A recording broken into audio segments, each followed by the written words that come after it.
I want you guys to go away today with one thing in mind, that you personally are the bridge to actually making loads of people's lives a damn sight easier, right? This is why I agreed to come up here, because I personally believe that your job is extremely important, and I personally believe if you can go away and put compassion and hope with all the people you deal with, that will make a massive difference to people's lives.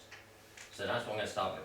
But basically, I am going to tell you a little bit about my life, where it was, to how I became homeless, to what I do now. So I left school at the age of 16 and I joined the army. I came from a very poor family and couldn't afford to go to college to train or anything like that, so I thought, well, I'd join the army, get a career, get training, and I trained as a chef.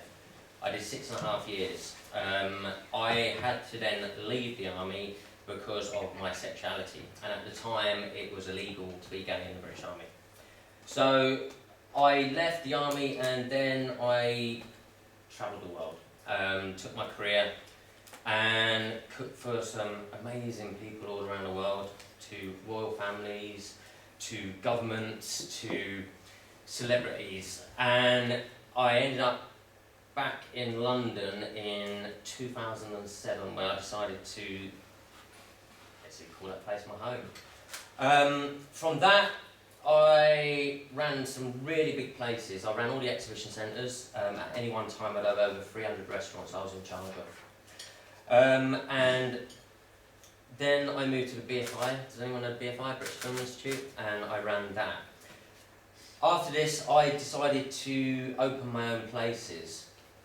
But once all this was going on, I had a penchant for alcohol and drugs. I would do a lot, basically. I was an alcoholic. I was a working drug abuser, and I still managed to run my businesses, etc, etc. But then in 2011, that all came to a stop when I had a massive stroke at the age of 36. That, for me, was life-changing, because suddenly I had a career which I had for 23 years, very successful, had my businesses, and then suddenly I'd lost my memory, I'd lost the use of my left side, and couldn't work. And this was obviously quite devastating for me. So I had to walk away from my businesses. My business partner paid me off, bought my share, and life carried on. But this sort of put a pressure on my relationship at the time, and my whole relationship sort of broke down, and we split up. Then, not long after we split up, I was diagnosed with neurosyphilis, which is a debilitating blood disorder. If anyone doesn't know what it's like, just watch The Madness of King George and you'll soon find out. It sends you crazy, it sends you blind, you lose part control of your body. So when I was diagnosed with this, I was put into hospital because I had the worst case recorded in this country for 35 years. 4 days after I was diagnosed with that and put into hospital, I was diagnosed with colon cancer. Obviously, that was another nail in the coffin as such. So they started me on treatment for both the neurosyphilis, which is propane penicillin treatment, and a radiotherapy and chemo sessions for my colon cancer. But 10 days after the start of my course of treatment, during one of my treatment sessions, they accidentally injected into my vein my treatment, which was an intramuscular injection, and caused me to have a massive cardiac arrest. I remember it really well because that day for me, I remember having the injection thinking, well, something's not right. And I had this massive taste of metallic in my mouth. And everything, the whole room, echoey, it was like going in and out of consciousness, and then I completely blacked out. And I came to on a paramedic trolley in a pouring rain with umbrellas over my head. And I'll never forget it because it was a really surreal moment for me because I was like, what the fuck just happened, like, you know. Obviously, that was a massive blow to my mental health and a massive trauma, basically. And it caused me to get really bad depression. And not many people talk about mental health, but I've been suffering with it many years now because of this. And because of it, I ended up taking numerous overdoses, and the most was 5 overdoses in 1 week. But the hospital kept sending me home, and I could never understand when you can see somebody who's crying out for help because they're obviously suffering really badly, that the hospitals just keep sending you home, thinking, oh, you're fine, go home. So this I struggled with, and when I did the 5 overdoses in 1 week, I phoned my doctor afterwards and I thought, do you know what, this isn't right, there's something like not wrong, you know, this isn't me, you know, yes, I'm a drug user and I'm alcoholic, but I'm not trying to kill myself. I wasn't trying to kill myself, I just did it. And I knew that something wasn't wrong. And I then got a phone call from Croydon Hospital, and sorry, I'm just going to take a sip, but, and asking me to go in and see them because they said that all my blood results were coming back all fucked up, like, sorry. And I was just like, well, you know, I said, I can't get to you. I said, I'm busy and stuff like that. And jokingly, I turned around to them and said, why, are you going to tell me I'm HIV positive? And they were like, yes. And I was like, fuck. And I actually laughed, and it was really, like, surreal. And I turned around to them on the phone and I said, do you know what, that's the best thing anyone said to me all year. And I know that sounds really weird because I've just been given like a death sentence as such. But to me, it gave me some answers. It actually sort of like explained why my mental health and everything else was like my whole body was falling apart. And it gave me something to blame. And in life, we all have to blame something. And I decided to blame the HIV. So, because suddenly I had something to blame, I thought, well, I'm going to start rebuilding my life. And I decided to go to university. Not knowing, when I look back at it now, that was probably the worst decision I made. And there's a reason for it, which we'll find out later. But I went back to uni to do a fine art degree, and I thought, right, okay, let's get on with this. Life started getting bad. And it was, and I was making a new group of friends, my health was getting better as much as it could, and life started, just being normal for once. But then, sort of about 6 months into the course, I started to get really ill again, and my depression came back, and because of my mental health and my depression, my drug use I started doing even more, and I started drinking more. And then my whole sort of life, then my savings started to dry up and stuff, and I was thinking, fuck, like, things are getting like really, really severe and out of control. And I knew that I wasn't paying my rent, my bills weren't getting paid, my whole mental state had sort of imploded on itself. So I was struggling to live day-to-day life. And then on June the 20th, 2013, I killed myself, basically. That was one of the lowest points in my life. Luckily, someone found me in a park and resuscitated me. Sorry, it still brings back bad memories, like. But, so then, when I left the hospital, well, I didn't actually leave the hospital, I was sectioned, because I'd taken a crystal meth overdose, and obviously, they knew something was wrong. I knew something was wrong, I just wasn't admitting it.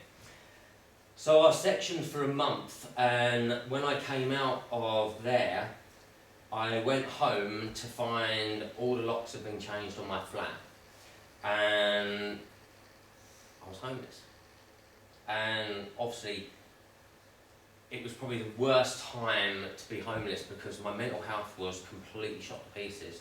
My, everything about my life was just wrong, So I had to move into my car. And I remember going to Islington Council in London saying, I need help. And they couldn't help me. And the reason they couldn't help me was because I was a student. So as a student, you're not entitled to anything. Absolutely anything. If the way they look at it, they think you get a student loan, you can afford to pay your rent, do your stuff like that. I thought, well, I don't get a student loan. I am a mature student. I don't have a family who can afford to support me. So they kept showing me the door. So I ended up living in my car for 6 months. I'm 6'3". I lived in a Peugeot 206, which isn't the biggest car in the world. And I had to sleep across the front seats because I couldn't fit across the back seats. So it wasn't the most comfortable house to live in, or place to live in. And sometimes it was actually colder living in the car than what it actually was living on the streets. So because of that, and I had no money, I was eating out of bins, I didn't want to access the homeless charities facilities because I didn't want to admit to myself that I was homeless, and I didn't want anyone to know I was homeless. And I was still trying to do my uni course. Whilst this was all going on, you do stuff which, I'm not ashamed of, I would steal, I would eat out of bins, I would go to as many parties as possible where there was free drugs. I had to survive, I was very lucky that I ended up finding parks in London where there was fruit trees. There was a couple of delis who used to throw away all their fresh produce every single day, and I'd eat that. But it was a tough time, and because I had nowhere to call home or nowhere secure, I couldn't take any of my meds. So because of this, my health deteriorated. And it got really, really bad. My immune system completely broke down. And because of this, my cancer ended up coming back. And so then I was living in a car, doing daily chemotherapy treatments, and going back to a car, shitting myself, throwing up, and living in not the best sort of, I'm trying to think the word, best sort of surroundings. So this caused my mental health to go even worse, and it did. Everything just got out of control, and at one point I got to a stage where I didn't even know what day it was, whether it was night, whether it was day. I didn't tell anyone, and I remember bumping into a friend of mine in the street, and I just got out of my car where I'd been sleeping in this location for 1 week, and I bumped into her, and she looked at me, she was like, "Oh my God, you look so bad," and I was really super skinny by this stage, and she said, "What are you doing around here?" And I said, "Oh, I'm just passing through like this, right?" Because she told me that she was living just around the corner, but I couldn't bring myself to ask her to even go to have a shower. I was so ashamed of how my life had gone from being up here, earning £6 a week, to suddenly living on the street with not even 6 pence, and in such a short period of time. And this was all within 1 year, from when I first got ill. So it then sort of started getting really badly out of control. And I didn't really have much hope, because every time I went into the council, they showed me the door. And there's only so many times you can have the door shut in your face. There's only so many doors and times that you can be totally humiliated and put down and made to feel worthless, that you sort of give up.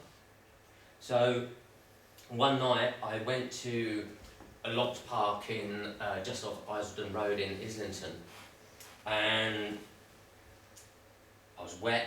It was absolutely freezing cold. We'd just had a major storm back in then, and I got to the stage that I couldn't see the following day.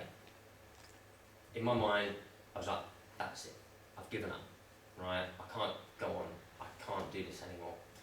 So I went into a park in Isledon and I had 2 grams of crystal meth. And if anyone's ever taken crystal meth in here, which I hope you haven't, a gram would last an addict about 4 days.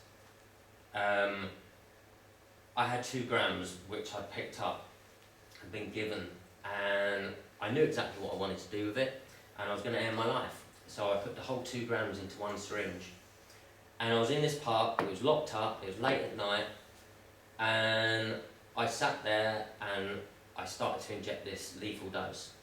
And as soon as that happened, this guy stopped me. And he turned around to me, and I was sat like this, and he comes sat next to me, and he was like, what are you doing? And I told him that I was killing myself. And he said, why? Why are you doing this? And this was a perfect stranger, I didn't know him. And I completely broke down. And I told him everything. And this guy was, for me, the turning point for changing my life. He sat there, he listened, he actually cared, he had compassion. He made a call, he got me into a night shelter, got me some food, got me some money, and he's called Gavin. And he founded a charity called the Pillion Trust. Now the Pillion Trust are a very, very, very small charity in London who run night shelters. And I got there the following day, and I walked in, and the first thing they did was gave me a drink, a hot drink, gave me some food, and then they sat down and asked me what was going on. And the most important thing they did was never judge me. They didn't judge me. They didn't say, well, why should I help you out? Why should I help you out? You're an addict, you're an alcoholic, they didn't. All they were concerned was giving me a bed, some food, and giving me some secure space.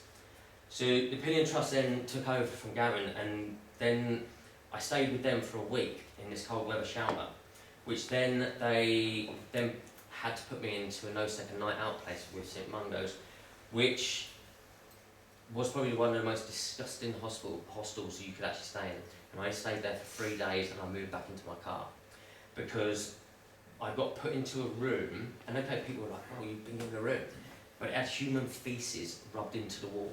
It was so inhumane that you wouldn't even put animals in there. It was disgusting. Since I've been off the streets, this place has actually been bulldozed. It was that bad. So I then moved back into my car, and then Pillion Trust were like, we can't have this, we've got to help you out. So they phoned Veterans Aid, and as soon as Veterans Aid found out that I was ex-forces and I was on the streets, they picked me up and they put me into a hotel in Crystal Palace. Gave me some money, got me some clothes, got me some food. And from then, they then got in touch with a hostel in Camberwell in South London called the Big House. Now the Big House is run by London West Mission, and they are set up to help ex-servicemen. And they're amazing. Got introduced to a support worker called Zoe, who reminds me very much of Gemma in a way. She's very compassionate and she believes in what she does. And from then, she thought, well, you're an artist, Dave. You need to sort of like, get out and do some stuff, like, show your art. Because when I was on the streets, I had a camera, and I've got it in my bag actually, it's in the other room. And I used to go out taking photos all the time, just to, get out of this space of living on the streets. Because part of living on the streets, which the hardest part is the loneliness and the isolation, because you shut yourself off from anyone. And, you have to then start to rebuild yourself. And by going out with a camera, you can use it as a mask, so then it's hiding your face away from the people you want to take photos of, and it's a really great way of getting back to social interaction. So I got introduced to an organisation called Cafe Art, which are a social enterprise. Some of you may have heard of them. They have been involved in several campaigns which have gone viral, and they hand out 100 disposable cameras, and they give them to homeless people on the streets, and then they go out and they take photos. And from this, I remember going in there the very first day. I walked in, it was in St Paul's, and I couldn't look at anyone, I couldn't talk to anyone, I was so shy, I was like so embarrassed. I was like, I don't want to do this. And they gave me this camera, and I went away and I took photos, and I won the competition. Out of the 100, there was over 3,000 photos, and I won it, and I was like, wow, how the fuck did I do that? But because of the acknowledgement of that and having my artwork shown and put up on a wall, and because the campaigns went viral, this started to really sort of like help with my rebuilding of my life, basically. And since then, I'm trying to catch up from my little cards here. I've won it twice now. I've won it 2 years in a row. I've had work hung in New York. I've had work hung in Melbourne. I got to meet I had my work hung in Christie's, if anyone knows it in London. It's quite a very famous place. I then got to meet the Deputy Mayor of Rio when he came over to speak to the government in London, and I got to speak to him, and I presented him with a piece of my artwork, which is now hanging in the centre of Rio in 2 places. He's had a copy made, so he's got one in his office, but he's also got one in the reception of a brand spanking new £5 million homeless day centre which has been built in Rio, which has got, it's called Unity, because I'm a great believer that art can bring people and social networks and sectors together. So we've got this picture in the wall, and it's got my story and a photo of me with the Deputy Mayor. So I had that done. Then I needed to then tell people about my story, because I thought, well, I've been through a lot of crap, but I've got out of it because of the people who've been around me and helped me. So I wanted to share my story, and I thought, how can I do this? And I was living in a homeless hostel, and I thought, I'm going to go to a national paper.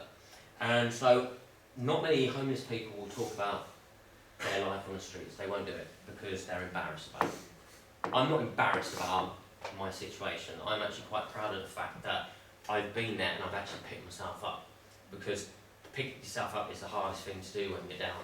So I went to the Independent, and they wrote a 6-page spread about me, and it went in their Saturday magazine.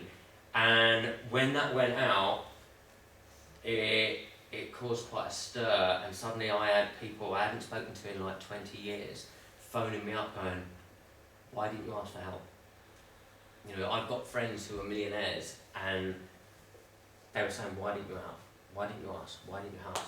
And I couldn't, because, you know, I'm an ex-soldier. You know, I have pride in who I am. You know, I didn't want to ask for help because I couldn't ask for help, because I was taught in the army never to ask for help. If you get yourself into a situation, you've got to get yourself out of it. So this is what caused it all. So after that story, I then got introduced to a charity called Clothing the Homeless. And these are a small social group of friends who go out every year giving out clothes. It's a Muslim group, and they're absolutely, you should really look them up. They're an amazing small little organisation. And they said, look, we want to help you out, Dave, but we also want to help other people. So could you design a t-shirt for us? So I was like, I could do that, I could draw, yeah, why not? So I designed a t-shirt for them and said, look, how are we going to promote this? And that's where the whole idea of the fashion show came from. So I thought, the funny thing is, we didn't actually end up promoting the t-shirt or selling it, because I said, I don't want to make money. It's not about making money. I'm trying to prove a point. You know, I'm trying to prove to people that it doesn't matter how broken a person is, how intoxicated they are on the street, how mentally broken they are inside, or how, you know, addicted they are to something. You know, the lowest point you'll ever get to with anything is killing yourself. So you can't go any lower than killing yourself. So if I can prove to these people and to society as a whole that broken people deserve to be given a chance, they deserve to be acknowledged and not ignored, then, you know, even if it helps one person, I'm making a difference, and that's all I care about. You know, so this is why I set up the Man on Bench fashion label. So we did it. We did the first one, and I was on the South Bank, and some guy randomly came up to me and said, "What's all this about? Why? What's it all about?" And I said, "Well, I want to raise awareness about a subject which is close to my heart, homelessness." I said, "But even though I am very angry about the situation that this country's in, it's pointless me standing on a soapbox like this, shouting and preaching to people. Because if I do that, no one's going to listen." So I thought, how can I do it in a nice way? Well, who doesn't like to look at a model? You know, whether it's a male, whether it's a female, you know, everyone loves to see fashion. And fashion has always been a leader in change. Vivienne Westwood set up her label to not create a label, she set it up to create a revolution. She wanted to make a political statement, and she did it through fashion. And I thought, well, if she can do it, I can bloody do it, you know. So, and this is why I did it. And as I said on the video, you know, I found all the stuff on the streets. You know, I said to myself that if I'm going to do it about homelessness, it's got to come from where they are. The army guy who had the red jacket on, that actual jacket I used to sleep in when I was on the streets. So there were some bits on there which I wanted to use myself, because the way I sort of made money when I was on the streets was I used to walk for miles every night with my camera. But if I found stuff like old furniture, old clothes and stuff like that, I'd pick it all up. I'd take it back to my car, and then I'd drive it to a shop in Holloway who used to buy it off me. And I thought, wow, that's brilliant. So it paid, you know, and I did manage to get some money, but that was few and far between. So, you know, and I like to do that, you know. So when I did it on the South Bank, and then that campaign went viral. The guy who came up to me on the South Bank was actually from The Economist, and he turned around to me and he went, "I love what you're doing, tell me a little bit more about it." And then I turned around and said, "Well, who are you?" And he goes, "Well, I'm the deputy arts editor of The Economist." I thought, Jesus, you wouldn't expect to bump into somebody on the street like that. And he loved it. So he did a podcast which went out on Christmas Eve last year, and that's been listened to by over 5 million people. And suddenly I was like, wow, that's 5 million people who've listened to my campaign, who want to actually make a difference. And so I thought, wow, if that's the case. So from that, I then got invited to an awards ceremony. And the awards ceremony is in London, and it's called the CAPA, the Camden Adult Pathway Awards. And it was set up to highlight people in the sector who have suffered with homelessness, who have suffered with mental health problems, suicide victims, mental health addiction, the whole shebang. And these guys are highlighted just for who they are. And I personally believe that if you can showcase and highlight somebody for making a small difference in their life, whether they've gone clean for a month or not taking drugs, whether they haven't drunk for a week, but you praise people instead of putting people down all the time, it actually makes a massive difference. It's compassion again. Do you know what I mean? That's a very important part of this speech, compassion. So from doing that awards ceremony, I then finished that, and 2 days later I had a photographic exhibition in Charing Cross Station. And that's where I met Nigel, wherever he is, and Elaine, there he is, over there. And I had an exhibition of photography that I'd taken whilst I was living on the streets. And it was in an area of London where there's a lot of homelessness. And there was guys out there who didn't want to come into the exhibition. I'm not right. I'm right on this, aren't I? They were too scared. We feel the same coming. Exactly. They were too scared to come into the gallery because they're like, no, we're not allowed in there. We're not allowed in there. It's like, well, no. But no one said that Come to them. in. That was their perception. That's how they perceive, like, Yeah, and that's how you are, perception. because you're put down so much and abused and, you know, completely broken by society, you know, that you think, well, you don't want me to be part of society, you're saying I'm not part of society, so I'm not allowed in there. So I invited people in. And it got me thinking, and, you know, from other campaigns. So I left the exhibition, and then I was appointed the artist in residence at the Diorama Art Studios, it's now Art Centre. And this is a big organisation, it's a charity which has been going for 35 years, and they originally started out as a squad of artists. And they appointed me as their very first artist in residence because of the different campaigns I've been doing. And I then spoke to them and thought, when all the delegates came over from Brazil, I met this guy and he was talking about how he was a flute player. And he went into this park in Sao Paulo, and he went with some other homeless buskers and started busking. And 3 years later, that's become a music festival, a homeless music festival in Rio and in Sao Paulo. And I thought, wow, I wonder if I can do something like this. So when I got appointed the artist in residence at Diorama, I spoke to Jacob, the manager, and said, look, I've got this idea. I want to do a homeless arts festival. I said, I have no funding. I have no money of my own. I said, I have not very much energy, but you're giving me a space and this place is amazing. Can I use it for a festival? And they said yes. And yeah, and they've been absolutely amazing, right? And I was just like, wow. So in August, we had the very first one festival of homeless arts in London. We had Cardboard Citizens involved. We had Streetwise Opera. We had Choir with No Name. We had individual artists. We had over 100 different homeless people and sectors involved in this festival. And I did it all with no funding. And I was having people come up to me afterwards going, this is amazing. We've got to do this again. And it was only ever going to be a one-off event. It's now been commissioned to be an annual event. And I've already got people coming to me to ask help. And it was crazy because when I originally was emailing all the different companies to try and get people to help, nobody would help. And because I was doing it from my own private email and stuff like that. But now they've got used to me, because I never shut up talking, as you'll find out. And we've now got this festival. And the festival then obviously went viral again. I've been in quite a few. I suppose I'm living with a virus, so I might as well be viral about it all.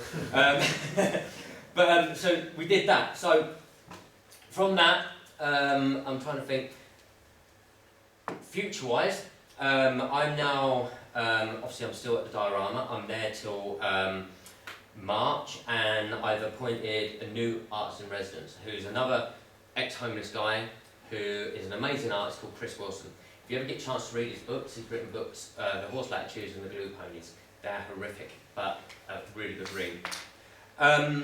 So he's going to take over from me, but I'm still going to go and do the festival. But I'm now going to be exhibiting, I've got an exhibition of my own coming up in March, of some of the stuff I've been doing from my new charcoal stuff. But my next one, my next major one, is in the Tate Modern. So I've gone from living on the streets to now having one of the most biggest, well-respected galleries in the world phoning me up and saying, can you come and exhibit for us? So I've been commissioned to do a catwalk show, so I'm doing that. But I'm also doing an installation called Soldier's Story. And obviously being a soldier myself, I want to highlight the fact that 1 in 10 people who are homeless are ex-soldiers. And these people who are suffering with severe mental health problems and are just left by this country, you know, whether you believe in war or not, or whether soldiers, but I personally believe that these guys have gone out, done their job for their country, and now are being let down by their country.